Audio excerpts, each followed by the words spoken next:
नमस्कार, जय Hind. SRJ classes में आप सभी का बहुत बहुत स्वागत है।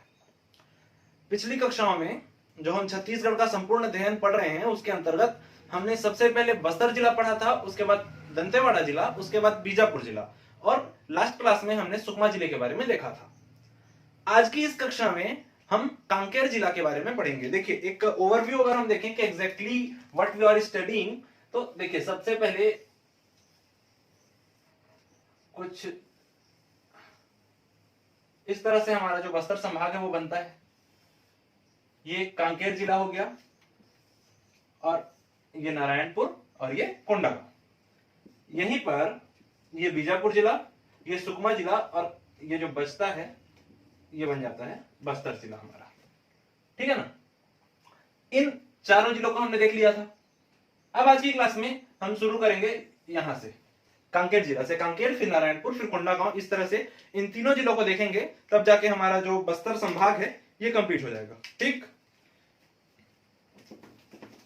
देखिए चलिए, तो आज हम क्या पढ़ने वाले हैं? आज हम पढ़ेंगे कांकेर जिला के बारे में।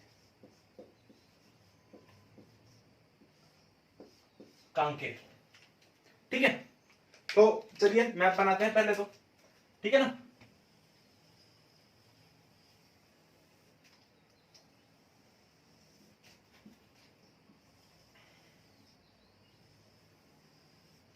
कुछ इस तरह से हमारा जो कांकेर जिला है ये है ना। देखिए, जरूरी नहीं कि आप ऐसा ही बनाएं, आप चाहें तो आप रेक्टेंगुलर शेप में बना लें, आप चाहें तो आप स्फेरिकल शेप में बना लें, स्क्वायर के शेप में बना सकते हैं। तो किसी भी शेप में बनाइए, बस आपको चीजें कहां पर हैं, किस तरह से लोकेटेड हैं, वो चीज क्लियर होनी चाहिए, बस, है ना। हम एक ओवरव्यू देख रहे हैं सिर्फ अभी छत्तीसगढ़ का। छत्तीसगढ़ पढ़ना शुरू हमने नहीं किया है। छत्तीसगढ़ जब टॉपिक वाइज पढ़ेंगे ना, तब ये चीजें आपको क्लियर होनी चाहिए। अगर मैं बोलता हूं कि कांकेर जिला के पास पंचवटी, तो पंचवटी कहां पे है, यहां पर जाके आपका दिमाग जो है क्लिक करना चाहिए कि एग्जैक्टली जो कांकेर है वहां से पंचवटी किस दिशा में है, कहां पर है ना।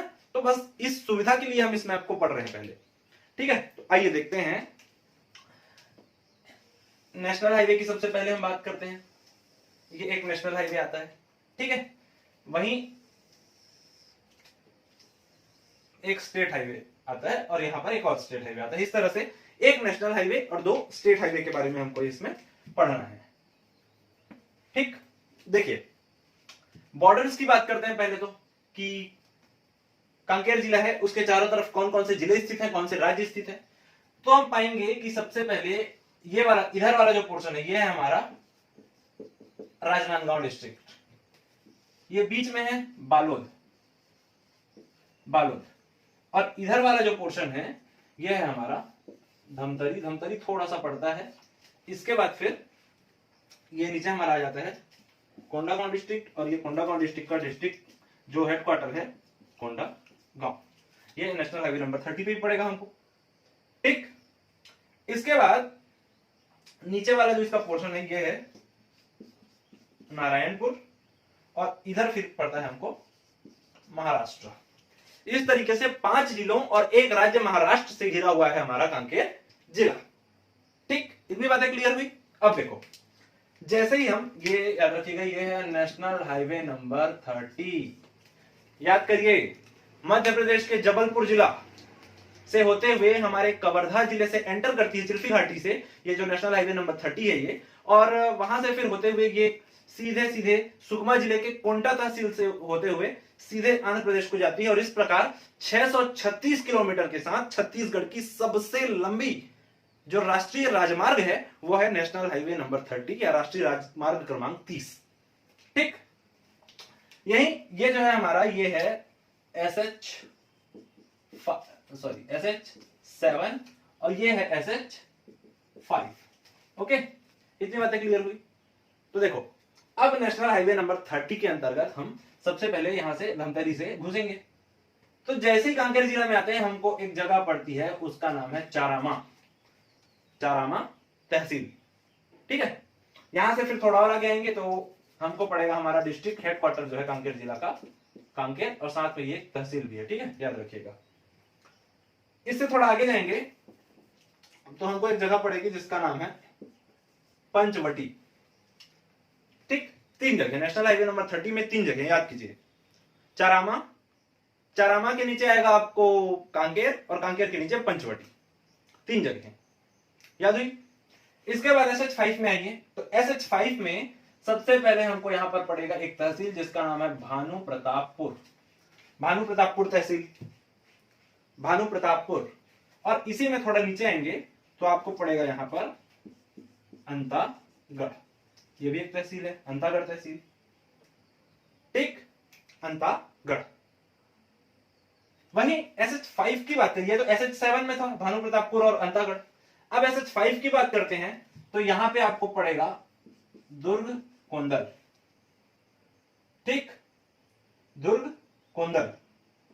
और यही नीचे इसमें पड़ेगा कोयली बेड़ा, यहां पे आपको पड़ेगा पखांजुर, और यहां पे आपको पड़ेगा सॉरी परलकोट, और नीचे आपको पड़ेगा पखांजुर। क्लियर हुई चीजें? देखो, नेशनल हाईवे नंबर 30 में चरामा, कांकेर, उसके बाद पंचवटी। फिर SH7 में भानु प्रतापपुर और अंतागढ़, ये दोनों तहसील है। इसके बाद SH5 में आपको पड़ेगा दुर्ग कोंदल, नीचे कोयली बेड़ा, यहां पर परलकोट और पखांजुर, ठीक। इतनी जगह क्लियर हुई। अब हम बात करेंगे तहसीलों के बारे में। तहसील उससे पहले याद रखिएगा ये चरामा और कांकेर, इन दोनों के बीच इधर वाले पोर्शन में यहां पर एक जगह है नरहरपुर, नरहरपुर, ठीक है। तो अब देखिए, काउंट कीजिए, अब तहसील कितने हैं कांकेर जिला में।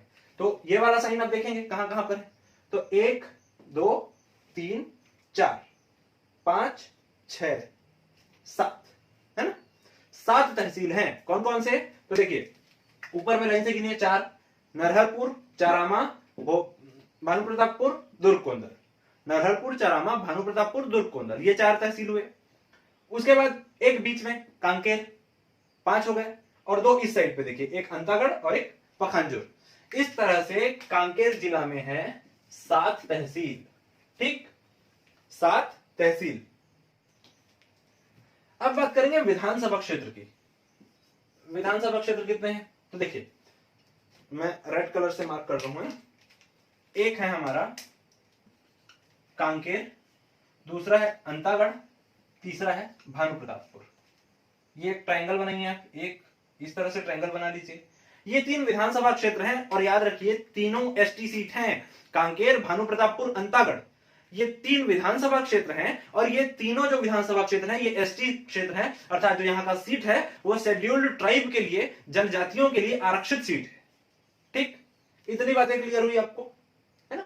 देखो अब इसका बॉर्डर हमने देख लिया कि कौन कौन से जिले हैं, कौन कौन सा स्टेट है इसके बॉर्डर में। हमने रोडवेज देख लिए। देखिए रोड को हमको जानना इसलिए जरूरी है क्योंकि देखो 17 पहले थे, 2 बढ़े हैं, तो ऐसे करके 19 नेशनल हाईवे हैं, और बहुत आसानी से याद होंगे आपको, है। बस आप एक एक जिले को जब पढ़ रहे हैं ना तो आप उसी पे कंसंट्रेट कीजिए। इसके बाद जब हम एक पूरे संभाग का मैप बना के देखेंगे तो एकदम क्रिस्टल क्लियर हो जाएंगी चीजें। और लास्ट में जब 5 संभाग पढ़ने के बाद हम पूरा छत्तीसगढ़ का मैप बनाएंगे, और उसके बाद जब पूरे छत्तीसगढ़ के मैप को एक साथ पढ़ेंगे ना, तब जाके एकदम क्रिस्टल क्लियर होंगी सारी चीजें। बस लेकिन आप कंफ्यूज मत होइए, जैसे एक जिला हम पढ़ रहे हैं तो आप उसी जिले पे कंसंट्रेट कीजिए। और हमें सब कुछ नहीं जानना है, एक जिले के बारे में अगर पढ़ने बैठेंगे ना तो 1 हफ्ते का टाइम भी बहुत कम हो जाता है। सब कुछ नहीं जानेंगे, हम सिर्फ बेसिक की पॉइंट पकड़ेंगे, जहां से उस जिले के बारे में जब हम टॉपिक वाइज पढ़ें तो थोड़ा तो आइडिया हो हमको कि उस जिले में क्या क्या है ना। तो ये हमारा मोटिव है अलग अलग जिलों को पढ़ने का। चलिए शुरू करते हैं। तो इतनी सारी चीजें हमने देख ली। इसके अलावा देखो यहां पर एक पहाड़ पड़ेगा आपको, यह है मलाजकुंडम हिल्स, यानी कि मलाजकुंडम की पहाड़ियां, मलाजकुंडम की पहाड़ियां। और यही मलाजकुंडम की पहाड़ियों से एक नदी निकलती है इस तरह से, इस तरह से, ठीक। ये नदी है हमारी दूध नदी, दूध नदी। दूध नदी मलाजकुंडम की पहाड़ी से निकलती है, ठीक है। यहीं पर मलाजकुंडम वाटरफॉल भी है, इसी मलाजकुंडम की पहाड़ी से जो दूध नदी निकलती है उस पर एक मलाजकुंडम वाटरफॉल है यहां पे, ठीक। अब देखिए यह है हमारा धमतरी डिस्ट्रिक्ट ऊपर। धमतरी डिस्ट्रिक्ट में सिहावा तहसील में जो सिहावा की पहाड़ी है, सिहावा नगरी तहसील जो है, उसमें सिहावा की पहाड़ी से छत्तीसगढ़ की सबसे प्रमुख नदी निकलती है, महानदी, है ना। ये महानदी यहां से निकलती है, थोड़ा सा कांकेर जिला में प्रवेश करती है, वापिस फिर ये बालोद और कांकेर जिला की सीमा बनाती हुई, फिर सॉरी बालोद और धमतरी जिला की सीमा बनाती हुई वापस से धमतरी जिले से होकर निकल जाती है फिर आगे। तो ये जो दूध नदी है ये महानदी की सहायक नदी है और महानदी में जाकर मिलती है। ठीक, महानदी में जाकर मिलती है और यहां पर एक बना हुआ है इसमें डैम, डैम, और इस डैम का नाम है दुधावा, दुधावा जलाशय। ठीक, क्लियर हुई ये चीज। वहीं अभी रिसेंट कुछ टाइम पहले एग्जाम में पूछा था आपको, एक और पर्वत है यहां पर, ये नरहरपुर तहसील के अंतर्गत, ये है गड़िया पहाड़, गड़िया पहाड़। तो पूछा था कि गड़िया पहाड़ किस जिले में है, तो याद रखिए कांकेर जिले में नरहरपुर तहसील के अंतर्गत आता है गड़िया पहाड़। वहीं ये पखांजूर के पास बात करें तो यहां पर एक जलाशय है मथोनी नदी पर, मथोनी नदी कहा जाता है या मयोनी नदी भी इसी को कहा जाता है। इस पर एक जलाशय है जिसका नाम है खेरकट्टा जलाशय, ये लिखिए खेरकट्टा जलाशय, खेरकट्टा जलाशय। ठीक है, खेरकट्टा जलाशय। अब देखिए इसके बाद ये जो नीचे वाला एरिया है ना कांकेर का सबसे, यहां पर है एक पहाड़ी जिसका नाम है रावघाट हिल्स। ये बेसिकली नारायणपुर और आपका कांकेर की बाउंड्री में है, मतलब बॉडी में। ठीक, दोनों की बाउंड्री में है रावघाट हिल्स। तो पूछता है आपसे कि रावघाट माइंस कहां है। रावघाट माइंस की अगर बात करें तो रावघाट माइंस जो है कांकेर जिला में है, लेकिन रावघाट जो शहर है, रावघाट जो जगह है वो नारायणपुर जिले में है, और रावघाट की जो पहाड़ी है ये इन दोनों के बॉर्डर पर स्थित है, बाउंड्री में। ठीक है, इतनी बातें क्लियर हुई। देखिए इसके अलावा एक और पहाड़ी है, ये यहां पर भानु प्रतापपुर के पास, ये कहलाती है आरी डोंगर की पहाड़ी, आरी डोंगर। ठीक है, जैसे खनिज की बात करें ना तो सबसे मुख्य खनिज यहां का है लौह अयस्क। याद रखिए जो रावघाट माइंस है यहीं से जो हमारा भिलाई स्टील प्लांट है ना बीएसपी, उसको आयरन ओर की जो है सप्लाई की जाती है यहां से। ठीक है, देखिए तो ये आरी डोंगर हो गया। तो सबसे प्रमुख खनिज है लौह अयस्क। इसके अलावा भी इन क्षेत्रों के अलावा भी बहुत सारे क्षेत्र हैं, जैसे आपका हाहा लद्दी, मेटा बोदली, आरी डोंगर, रावघाट। इस तरीके से ये कुछ जगह हैं, लेकिन और सारी जो जगह हैं उनके बारे में डीप में जब हम खनिज वाला टॉपिक पढ़ेंगे तो बहुत अच्छे से पढ़ेंगे। अभी इतनी जगहों को बस आप दिमाग में क्लिक कराइए। ठीक, जैसे सोने की बात करें तो सोनदेही है, मिचगांव है, ये बहुत सारी जगह हैं यहाँ पे पढ़ने के लिए, बट सारी चीजों को हम यहाँ नहीं पढ़ेंगे, जब हम टॉपिक वाइज पढ़ेंगे तब जाके उन सारी चीजों को कवर करेंगे। अभी एक बेसिक की पॉइंट लेके चलिए आप। ठीक है, देखिए एक नदी जो है ये राजनांदगांव जिला है, राजनांदगांव जिला, यहाँ पे मानपुर मोहला तहसील से एक नदी निकल के आती है, बॉर्डर बनाती हुई इस तरह से, और आने के बाद फिर इधर नीचे इंद्रावती नदी में मिल जाती है। ये है हमारी कोटरी नदी, कोटरी, या इसी को परलकोट नदी भी कहा जाता है, परलकोट नदी। ठीक है, ये परलकोट जगह है। ठीक है, ये परलकोट या कोटरी नदी है, राजनांदगांव जिले का मानपुर मोहला तहसील से निकलती है। ठीक, इतनी बातें क्लियर। देखिए अब एक एक जगह को लेके चलते हैं ना। तो यह चारामा, चार और आम के लिए फेमस है ना, नाम से स्पष्ट हो रहा है, चार और आमा, आम को छत्तीसगढ़ी में आमा कहा जाता है, तो चारामा चार और आम के लिए फेमस है। यही कांकेर जिला मुख्यालय है, और ये एक रियासत भी था। जो छत्तीसगढ़ में जो 14 रियासत थे उनमें से 2 रियासत जो है ये बस्तर अंचल में आते थे, और इन्हीं 2 रियासतों में से एक रियासत था हमारा कांकेर रियासत। ठीक है, कांकेर के सोमवंश हम आगे पढ़ेंगे, सोमवंश का शासन था यहाँ पर, है ना। इसके बाद आता है पंचवटी। तो पंचवटी रामायणकालीन स्थल है, याद रखिएगा। कोरिया जिले में जो सबसे स्टार्टिंग में कोरिया जिला जो पड़ता है हमको सरगुजा संभाग में, तो कोरिया जिले में सीतामढ़ी हरचौका करके एक जगह है, वहां से लेके सीधे सुकमा जिले के कोंटा तहसील के इंजरम, यहां तक के टोटल 75 स्थानों ऐसे स्थान हैं जहां पर भगवान राम के वनवास से संबंधित कुछ ना कुछ साक्ष्य हमको मिलते हैं। और इन्हीं में से 9 स्थानों को चिन्हांकित करके जो छत्तीसगढ़ सरकार है ये अभी राम वन गमन पथ बना रही है, तो इसे भी हम पढ़ेंगे, बहुत अच्छे से पढ़ेंगे, है ना। अभी इतना जान लीजिए कि ये पंचवटी जो है ये रामायणकालीन स्थल है एक। वही भानु प्रतापपुर की बात करें तो पहले यहीं से जो है जो बीएसपी है उसको सप्लाई किया जाता था आयरन ओर का, है ना। ये अंतागढ़ एक तहसील है। इसके बाद दुर्कोंदल, ये भी एक तहसील है, बहुत ज्यादा जानने को लिए नहीं है यहाँ पे, है ना। ये परलकोट, तो परलकोट में 1825 में गेंद सिंह, इन्होंने अंग्रेजों के खिलाफ विद्रोह किया था और 1825 में ही इन्हें फांसी दे दी गई थी। गेंद सिंह जो कि यहाँ के जमींदार थे परलकोट के, और इस तरह से छत्तीसगढ़ का प्रथम शहीद अगर आपसे कभी पूछता है तो वो गेंद सिंह को माना जाता है। लेकिन 1857 की क्रांति का अगर प्रथम शहीद बोले तो वहां पर आप वीर नारायण सिंह का नाम लेंगे। उनको 1857 की क्रांति के समय उनको दिया गया था जो फांसी है वो। लेकिन गेंद सिंह 1825 में ही शहीद हो चुके थे, इसलिए 1825 में शहीद होने के कारण छत्तीसगढ़ के प्रथम शहीद की जो संज्ञा है वो गेंद सिंह को दी जाती थी। यही परलकोट के जमींदार थे वो। परलकोट का विद्रोह हम पढ़ेंगे आगे जब छत्तीसगढ़ का इतिहास पढ़ेंगे उस समय में। उसके बाद ये पखांजूर, पखांजूर भी एक तहसील है, यहाँ पर खिरगट्टा जलाशय आप याद रखिएगा। और लास्ट में ये कांकेर जिला का अगर आपको इंडस्ट्रियल एरिया पूछे या औद्योगिक क्षेत्र पूछे तो लखनपुरी याद रखिएगा। लखनपुरी यही कांकेर के ही पास है, तो कांकेर का औद्योगिक क्षेत्र या इंडस्ट्रियल एरिया कौन सा है तो वो है लखनपुरी।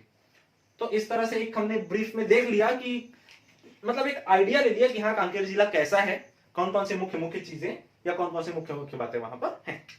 ठीक है, तो कांकेर जिला के बारे में बस इतना ही पढ़िए आप, बहुत ज्यादा मत पढ़िएगा। कहीं बुक वगैरह में भी अगर आपको मिलता है तो बहुत ज्यादा कंटेंट अगर दिमाग में रख लेंगे तो कंफ्यूजन क्रिएट होता है ना। धीरे धीरे स्टेप बाय स्टेप उसको आप दिमाग में रखते जाएंगे तब जाके वो एक प्रॉपर फॉर्म में सेट हो पाता है दिमाग में। तो अभी बस इतना ही पढ़िएगा इस क्लास में, बस इतना ही। आगे की क्लासेस में और हम जो बाकी 2 जिले हैं बस्तर संभाग के उनके बारे में बात करेंगे, नारायणपुर और कोंडागांव। इस क्लास में बस इतना ही। Thank you so much.